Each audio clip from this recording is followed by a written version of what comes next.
Today, I'm honored to welcome Dr. Ashley Rodriguez, a Latina psychologist who is passionate about trauma-informed and culturally responsive care. Through her private practice and path break coaching and consulting, she helps women, parents, and families break free from generational cycles of trauma, nurture resilience, and build meaningful connection. Her upcoming course, The Legacy Reset, empowers women of color to rewrite inherited narratives and reclaim their power. With both lived experience and clinical expertise, Dr. Rodriguez brings wisdom and heart to conversations about intergenerational healing, the emotional toll of being the strong one, and how community can be a source of restoration and empowerment. Appreciate you joining in today. I'm excited to have you on. If you could start off by telling our listeners a little bit about your healing journey and what led you to focus on trauma-informed and culturally responsive care. Sure. So, hi, my name is Dr. Ashley Rodriguez. I'm a licensed psychologist and founder of Pathbreak Coaching. I specialize in perinatal mental health in my therapy practice, and through Pathbreak, I offer coaching and digital resources for women of color to promote healing and empowerment. What got me started in this work is really my own family history. My mom used to run substance abuse groups. And growing up in East Harlem, I often ran into a lot of her former clients who were in their substance recovery programs in East Harlem. And they were always so excited to share with her what they're doing and how impactful their work was. And it made me realize I wanted to do something similar. I decided to start working with children. And then in working with children, I realized actually to make the bigger impact, I wanted to work with parents, which pushed me into the perinatal mental health space. Awesome. I appreciate you sharing that with us. You also mentioned that you help women of color kind of rewrite their inherited narratives. What are some narratives that maybe you have personally had to confront and reset? Imposter phenomenon is a narrative I'm still working through. That and perfectionism. I think when you don't have a lot of people that look like you in different positions, you often question whether you belong. And I found that coming up for myself in college, in graduate school, as an early career psychologist. And I'm really working on reframing the thought of it's not that I don't belong, it's that these spaces were not created for me. And so, how do I take care of myself and support myself in these spaces that were created for other people? And instead of internalizing the difference, just acknowledging that one, I belong, I deserve to be here. And two, a difference doesn't mean that I'm less effective or anything like that. So perfectionism and imposter phenomenon are the two that I'm really working through right now. Yeah, I definitely can relate. I feel like it's definitely a work in progress. I know for myself, and I know for many of our listeners who also struggle with that, you can relate. And so I want to talk a little bit about intergenerational trauma and what that might look like in real life and how it might tend to manifest in women and families. Sure. So intergenerational trauma is the passing down of unresolved pain from one generation to the next. And that passing down can be through different mechanisms. It can be the passing down of beliefs, the passing down of narratives, the passing down of coping strategies. One thing that I see a lot in working with a lot of high achieving women of color is this overworking, this perfectionism, the self-doubting. A lot of that comes from our ancestors. Our ancestors they were forced to stay small. And in a lot of ways, and our ancestors did question and push back and found ways to survive. However, a lot of us have inherited this difficulty in taking up space and using our voice. And a lot of that is because it was dangerous in the past. Yeah, that definitely makes a lot of sense. And I actually I never gave a whole lot of thought into the fact that this could be something that has been passed down for like centuries, even like as you mentioned, from our ancestors. And so for those who are trying to break the cycle within their families, are there any common emotional burdens that they might carry? A lot of times I see a lot of guilt, a lot of shame, and resentment come up. and healing journeys. And it all makes sense. So a lot of it is working through, is this your guilt? Is this somebody else's guilt? So on and so forth for shame and resentment. And what are these emotions telling us that we need? What are these emotions telling us that we want more of? And how do we use it as information in our journey? Yeah. And I definitely think that involves having more awareness of it with the self. And that's something that I know I've been practicing. I'm in a close circle of friends who are working towards doing the same thing. And that can be like really hard for folks. Mm. Is there any advice that you might have for someone to kind of develop more of that self-awareness so they can work on that? Well, for one, I think this is work that needs to be done both individually and in community. So a lot of times I work with the person that's considered like the black sheep of their family. They're the one that question things and often carry a lot of labels and maybe a negative reputation in their family. And so a lot of times they're isolated. And there's so much power in being in community and in chosen family. So I would say looking for like minded individuals that are on a similar journey because validation and support is so important. And then also in terms of the individual work, I think really thinking about your family history, and what are the things that were modeled to you? What are the stories that were passed down? How was conflict navigated in your family? How were feelings modeled in your family? So on and so forth. And really broadening out a little bit, zooming out a little bit to see what are the things that you have been taught, either implicitly or explicitly. And is that something you want to continue, or is that something you want to discontinue? Yeah, it's such a good point. And I want to touch on the fact that you mentioned the black sheep because I know so many people have different definitions of it. But in your Mm, example, I think it makes a lot of sense because a lot of times people associate like a black sheep with, well, like this person is like, they don't have a job. They're perceived as like the low of the low. But in this specific scenario, the black sheep could be the person who is actually trying to better themselves, right? And trying to change the generational cycle of trauma. And, anyone that kind of comes in and changes that, the family system is in a way kind of perceived as a threat because most families, like, they're used to how they're interacting, they're used to this. And mhm, so when there's one person in the family that's like, hey, I don't like how this is going, I would like to change it, they're kind of perceived as a threat because most people they're comfortable. And so families, it makes sense, as you said, kind of perceive that as a threat. And it's interesting when it comes to navigating conflict, because I know, like, myself, I didn't really learn how to like properly deal with conflict until I probably was in my adult years, to be quite honest.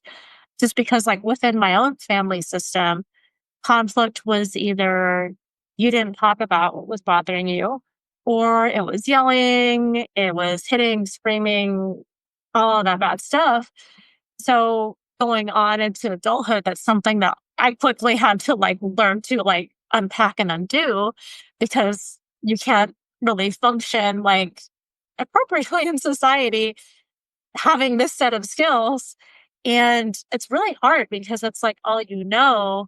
And for so many of us like listening, it's like we enter, the world, we enter in new systems at work, people that we meet throughout our lives. And like, we might go into that thinking, well, this other person is the problem because they're not functioning like I'm functioning.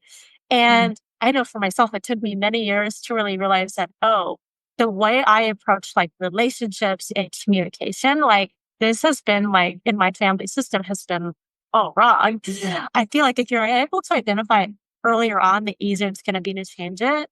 You can't change later on, but I think the earlier you identify it, the easier it's going to be to work to improve it. But initially, like I had a lot of resistance, like, hey, like this other person has a problem and it's not me. And it took me a long time, like of trial and error to really realize, like, okay, my internal family systems did not really prepare me for like the world. So I can definitely hear what you're saying there. Yeah, change is so scary for us. And as a family system, we're all emotionally connected. So when one person starts to act differently or navigate things differently, it really pushes people in the family to either change along with that person, or in an effort to not change, to really create distance, resistance, or whatever it may be, to make that person the problem instead of the problem that that person is highlighting. So I see that so often with people that I work with. And I like what you said in terms of, if you notice it younger on, I've noticed some of the teens that I worked with have picked up on my family does X, Y, and Z, and I don't think that's right. And you'd be surprised at how young some people start to question and challenge what's considered normal in their family. Yeah, absolutely. And it's interesting because I want to say it was probably or actually around that time, like in my teenage years, where I kind of thought that this doesn't feel right. Mm. But at the same time, I'm like, I don't know anything else.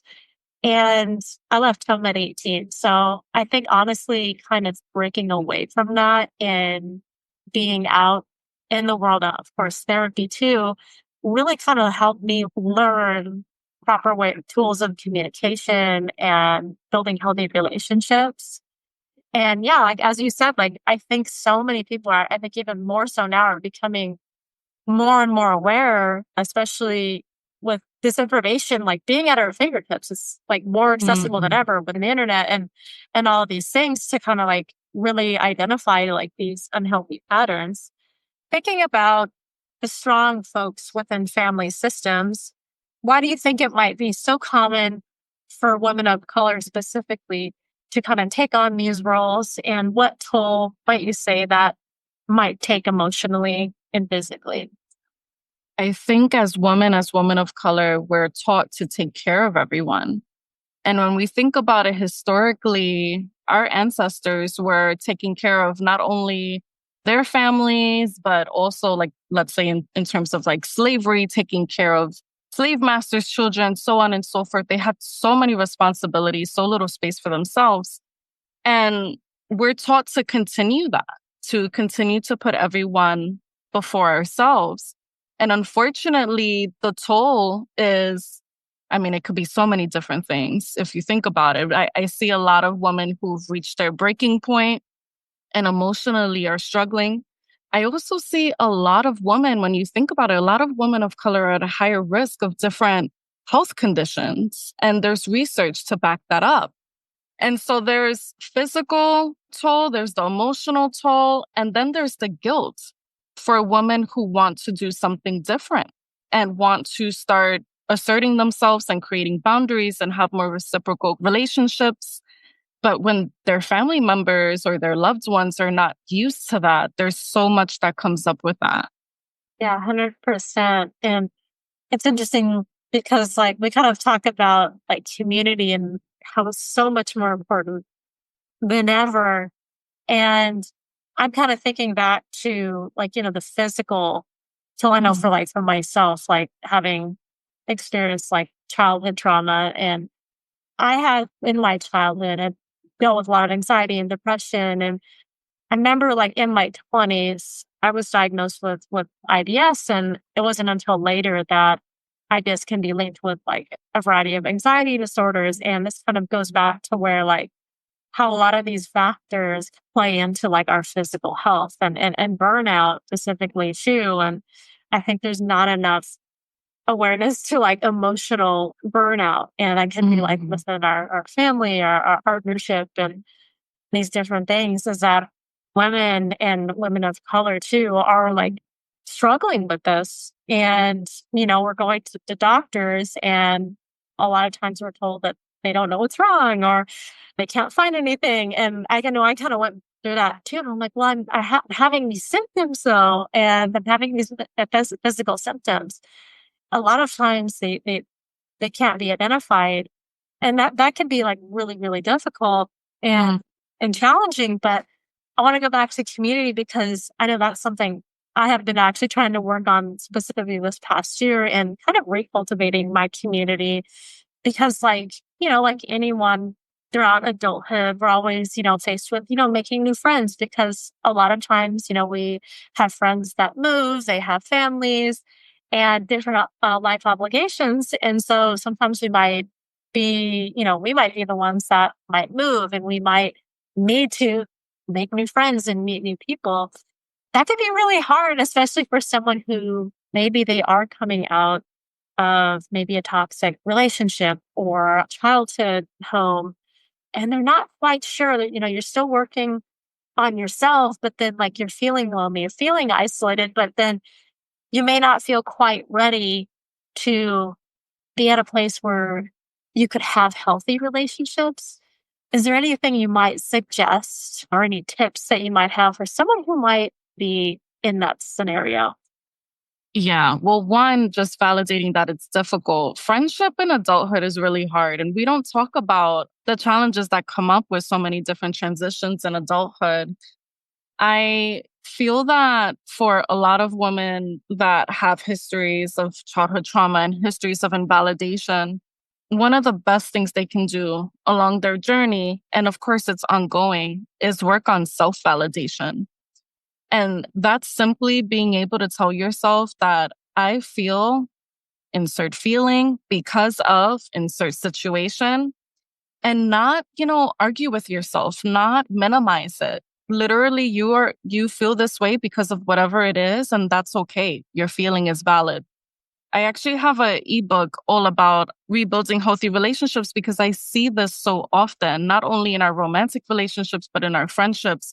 So often we play out similar dynamics that we saw growing up or that we experienced growing up. And a lot of times, similar to what we were saying earlier, we were not modeled healthy communication, healthy conflict resolution.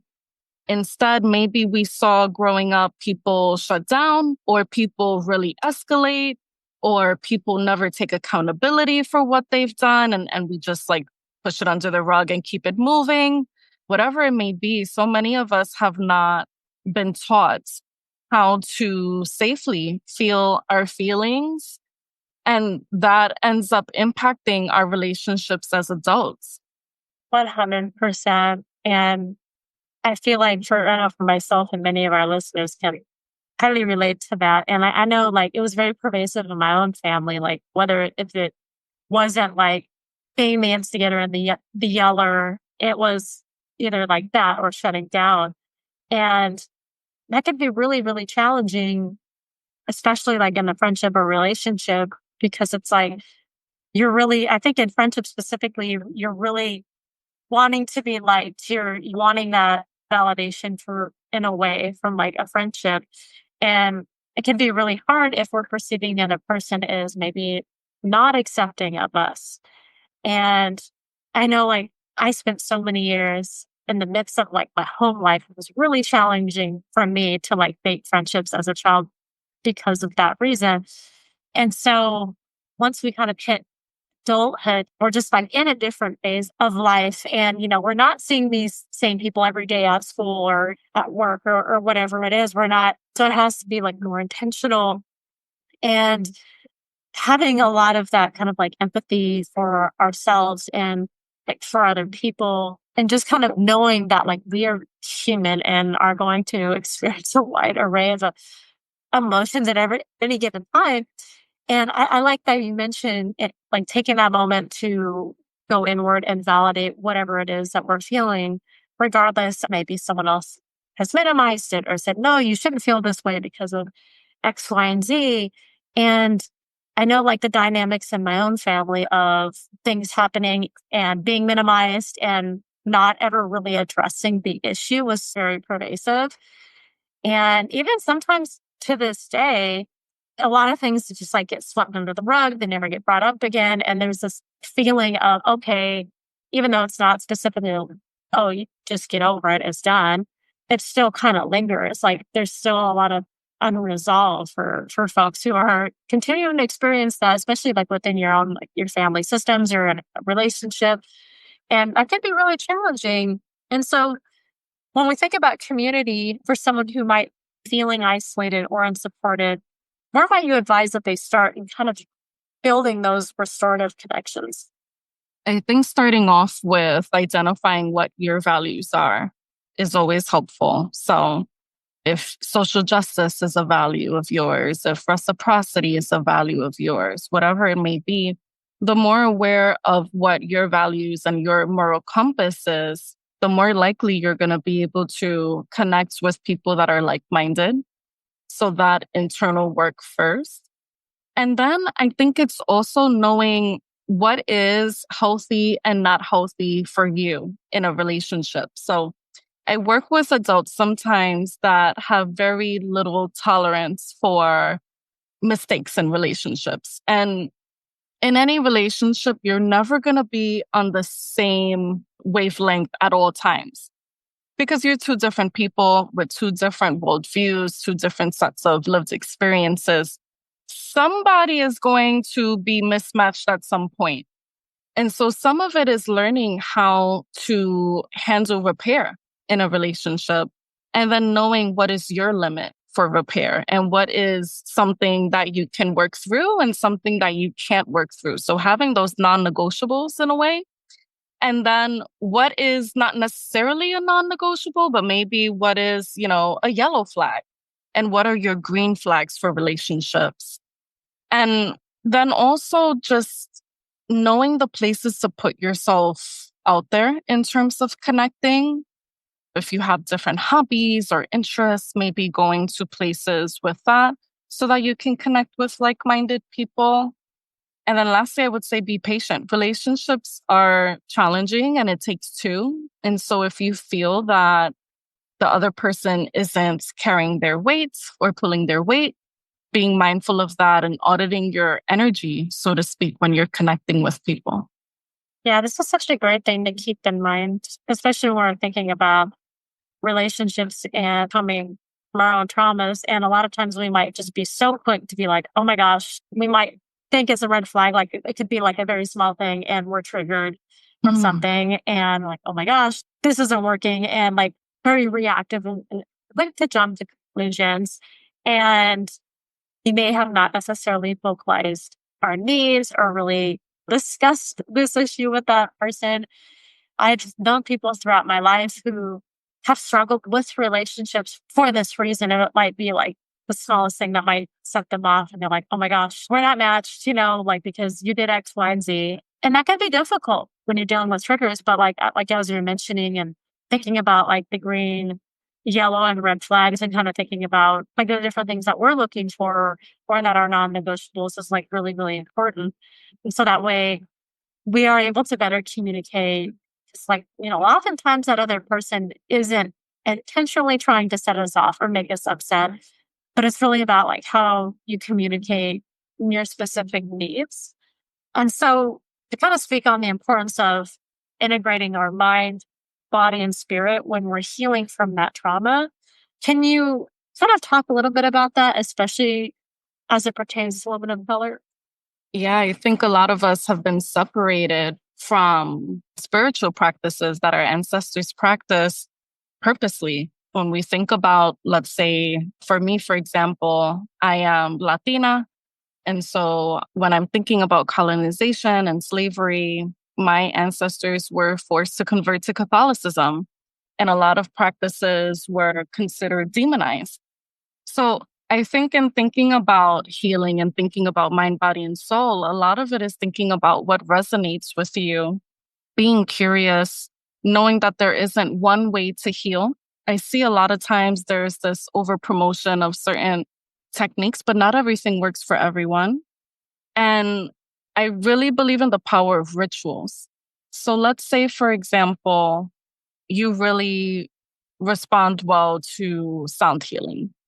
Maybe it's having a ritual of doing a sound bath once a month. Or if you really respond to journaling, creating a practice where you can regularly journal, finding those rituals where you can keep up and maintain your practices help in a lot of ways. So I work with individuals in figuring that out. And there's so many ways, again, to practice those techniques. So thinking about what works for you, because the other thing that I see sometimes is, let's say somebody commits to journaling and they maybe overcommit and decide to journal every day. And then they've reached a day where they can't.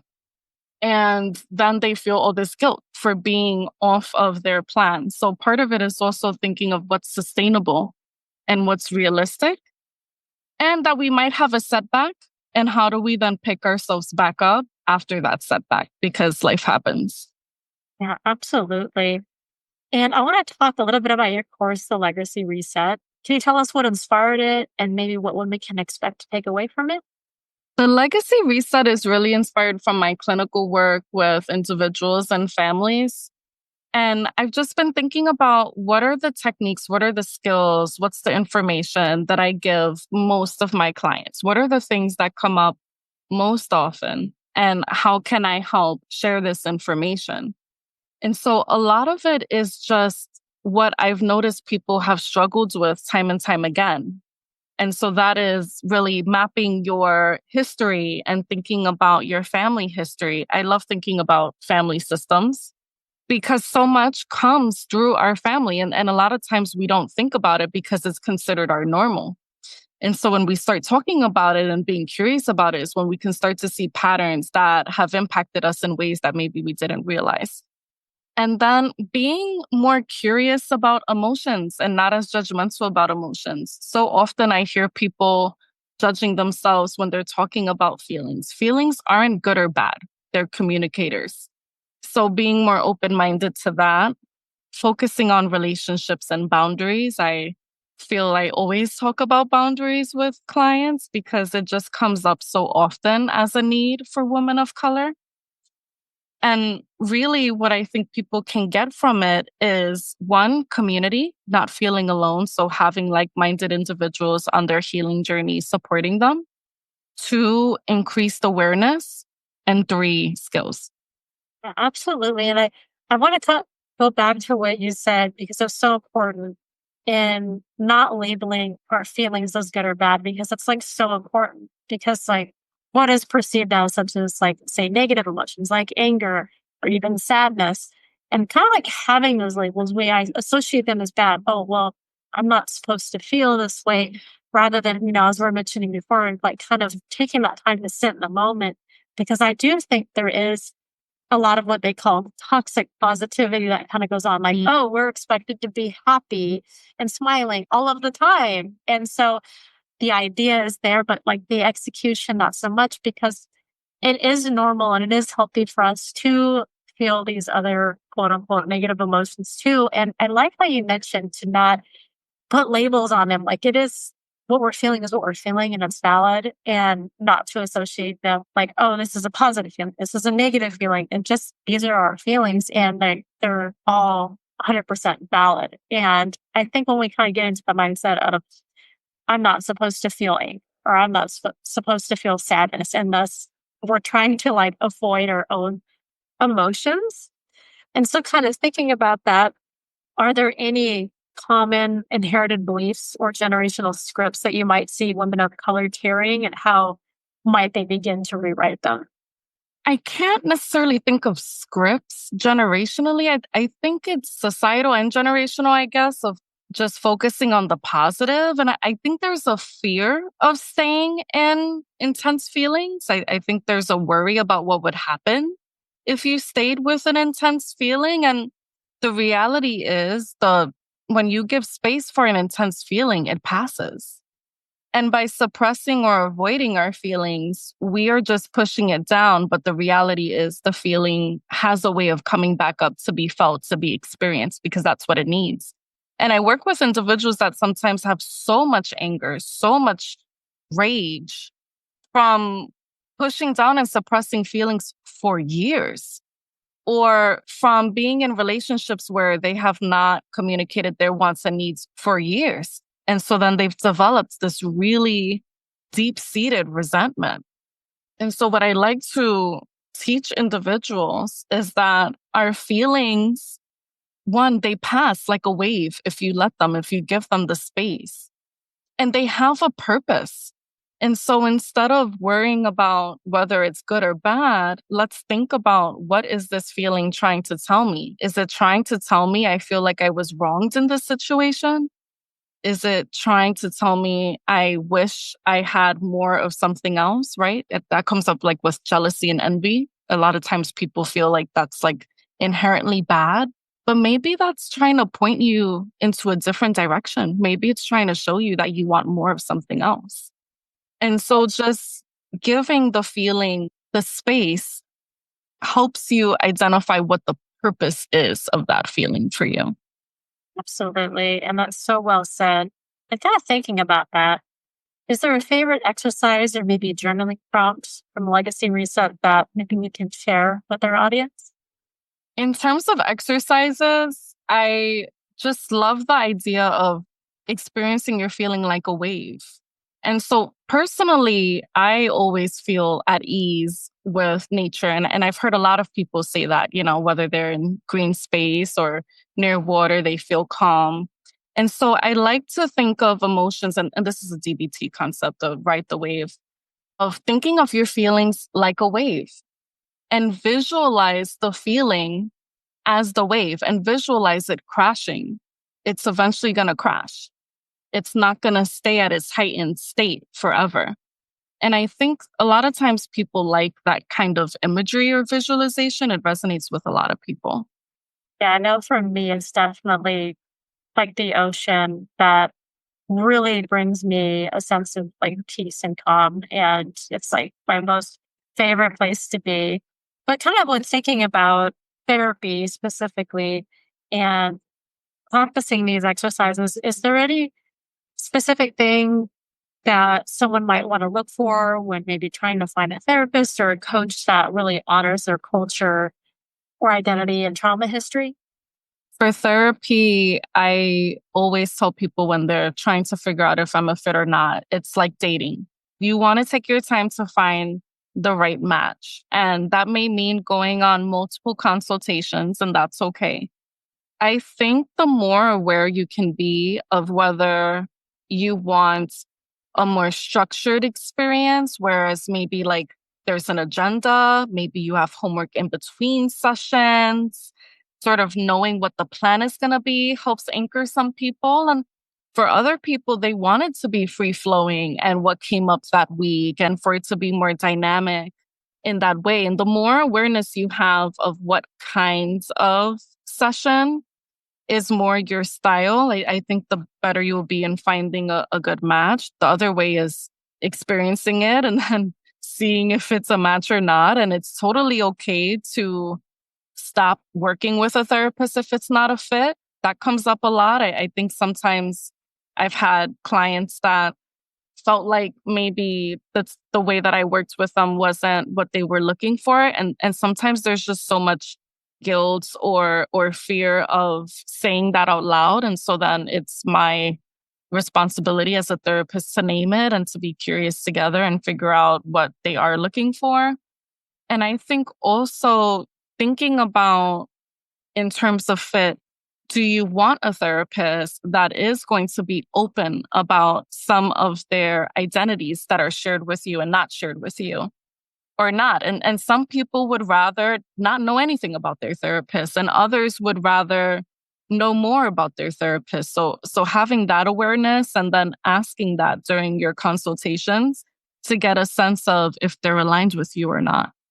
Yeah, that's such a good point because I remember when I first started therapy, I've had it off and on actually throughout my childhood too. And I've been really blessed to have like really amazing therapists. And I started doing therapy again, I want to say like around 2020, where so many people are starting to do therapy. And Mhm. I've had a few therapists since then. The practice that I first started out with my previous insurance where therapists, I think there were the type of practice were therapists that were still actually technically in school. And so they had to have so many hours. And so it was like kind of cheaper than like traditional therapy. So for anyone who maybe has insurance that maybe doesn't cover therapy or doesn't have insurance, it is like a sliding scale type of form of therapy. But the downside is because of that, like there will be therapists that will cycle in and out just because they've completed their hours, they're moving on to their own practice.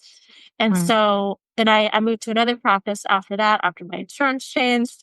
So I've had a few therapist since then, and I have had the experience more recently where I felt like, I don't know if this person's like the best fit. And it's Mm, really hard, honestly, to identify that because I've actually never really thought about shopping around and it does make sense. Like I'm hearing more about that now. Like it's important to really find someone that you really jive with. But then I guess at the same time, part of me is like, well, I don't know, is that are they gonna be offended? And, it's so like there's like kind of like part of you, but then there's another part that's like, well, do I want to start off with someone new all over again? mhm, And it could be really, really challenging, but it is like really, really important to really kind of take a step back and is this really working for me? Because like you're mentioning, some folks like really want the like structured approach. And I know for me that's very much true. I want to feel like each session, like I'm progressing, I'm getting something from it. And there are others that sometimes people just they need someone to talk to, they need someone to vent to. And there are definitely have been sessions where I felt like I just needed to vent. But for the most part, like I feel like I benefit from like that more structured approach and like feeling like, okay, I'm progressing, like I'm really learning something from this and I'm really getting something out of it. And I want to kind of echo that to our listeners, how important that is to really determine if this method of therapy is working for you because there's no shame in really admitting that. And even though mhm, like again, I've kind of struggled with that. I don't want to make this or offend this person and have them feel bad, or all these different things like these different thoughts that we have. But it is really, really important. And, honestly, it's like any job, really. Like there are things that are going to be a fit and things that are not going to be a fit. And not all personalities jive with one another. And that's just kind of a fact of life. mhm. So if there is anyone that might be kind of struggling with that thought process, if they might want to change to therapist, but they're kind of stuck, how might you advise them? Well, I would hope the therapist, I think a good therapist would pick up on that ambivalence or hesitation and name it themselves. But if that doesn't happen, or if you don't want to wait for that to happen because you also have a say in the therapeutic relationship, I would say use it as practice for any other kind of communication of your wants and needs. So hopefully in therapy, you're talking about and thinking through your wants and needs. And this is just another example or another opportunity for you to say, I'm noticing that X, Y, and Z, whatever it may be. Some therapists may be, in my own experience, I had a therapist that used up way too much of my time to talk about herself. And, I think a lot of us that hold a lot of space for others sometimes get stuck in that. And so maybe it's, I noticed that in sessions, I'm seeing you are spending a lot of time talking about your personal problems. And I'm really hoping to use this space for my challenges. And you can either, depending on how bad it is, right? Really thinking about the severity. If it's something that you think you can work through once you bring awareness to it, then maybe it's, I want to continue to work together now that I've brought this up and see how sessions go and give it a cap or sort of internally check in with yourself. Are things getting better or not? But if it's just too severe and it's getting in the way of your own healing, then it's totally okay to say that you don't want to work with them anymore. You appreciate the work that you've done together and you feel it's time for something different, something new. You can ask for referrals. You can look for different providers on your own, depending on how much you trust their judgment, I guess. It can depend. Or if you're going through a really hard time and maybe you need a referral, you don't have the time to go through different providers, you can ask them for referrals and really take it as an opportunity of granting, what you need and advocating for yourself. 100%. And I know for me, like my own personal experience with kind of feeling my gut feeling that maybe this isn't the right fit, my therapist kind of seeming a little disconnected from like what I'm saying, or I feel like that I might be feeling the inclination to kind of fill up the time in the therapy session, feeling like I'm the one that always has to be talking. So those are like a couple of things to me that kind of spurred into motion. Is this really the best fit? Because you should feel like your therapist is present with you during that process when you are talking. So I hope that's really helpful for our listeners to kind of take away and just being really honest with ourselves about it. But before we close out, Ashley, I want to take a moment to, if you could tell our listeners where they can find more about you, connect with you, and learn about what you do. Sure. So if you live in New York and are interested in therapy with me, you can find me on my website, ashleyrodriguezphd.com. Or if you're interested in my services through Pathbreak, you can find me on Instagram, Pathbreak Coaching and Consulting. Awesome. I'll make sure I get those included down in our show notes. But it's been such a pleasure having such a beautiful conversation with you today. And I know that these are really great, actionable tips and advice that our listeners are really going to love and enjoy. And I'm definitely going to go and check out your ebook as well. And I highly encourage all of our listeners to do the same. But thank you so much. It's been such a pleasure having you on. Thank you so much for having me. Absolutely. Take care. You as well. Thanks. Bye.